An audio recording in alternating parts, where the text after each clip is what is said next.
Assalamualaikum warahmatullahi wabarakatuh. Perkenalkan, nama saya Lia Wahyuni Harahap, NPM 200500308. Yang pertama, dampak pandemi virus corona terhadap pendapatan per kapita adalah diperkirakan akan menurunkan pendapatan per kapita di lebih dari 90% negara ekonomi berkembang. Pendapat ekonomi per kapita negara bisa turun ke level pada satu dekade lalu.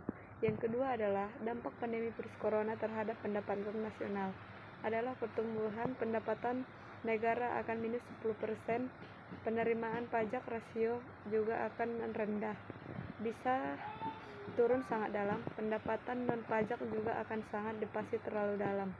Yang ketiga adalah dampak pandemi virus corona terhadap permintaan dan penawaran agregat adalah permintaan mengeluarkan kebijakan fiskal ditambah kebijakan sektor real seperti Omnibus Law Cipta Kerja.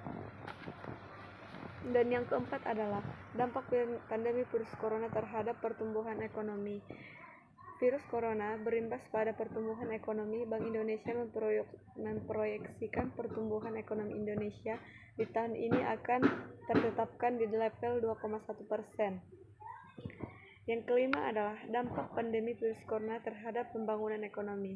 Wabah corona memaksa semua negara untuk merevisi perencanaan pembangunan, target disesuaikan serta realistis. Asumsi diubah sesuai keadaan sekarang, dan program jangka pendek dialihkan sebagian besar untuk mengatasi COVID-19. Sementara kebijakan pembangunan padat modal seperti infrastruktur dilakukan moratorium dan akan dikaji untuk melaksanakan setelah periode tanggap darurat COVID-19 berakhir. Dan yang keenam adalah dampak pandemi virus corona terhadap pengangguran adalah angka kemiskinan dan pengangguran diperkirakan akan cukup signifikan imbas adanya pandemi. Dan yang ketujuh adalah dampak pandemi virus corona terhadap inflasi.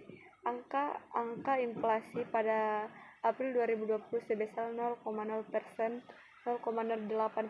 Angka inflasi ini lebih rendah dari bulan sebelumnya, maupun pola historisnya.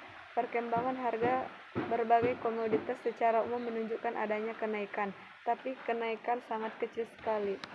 Dan yang kedelapan adalah dampak virus corona terhadap kebijakan fiskal adalah instrumen fiskal yang dilakukan oleh negara-negara berupa pemberian insentif perpajakan dan memulai belanja pemerintah.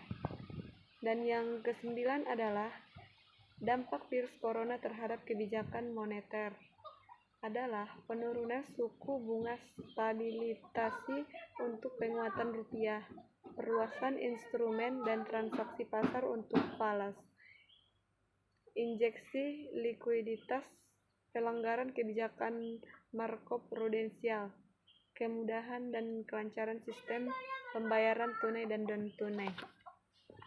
Dan yang ke-10 adalah kebijakan yang diambil pemerintah untuk mempercepat pemulihan perekonomian di Indonesia.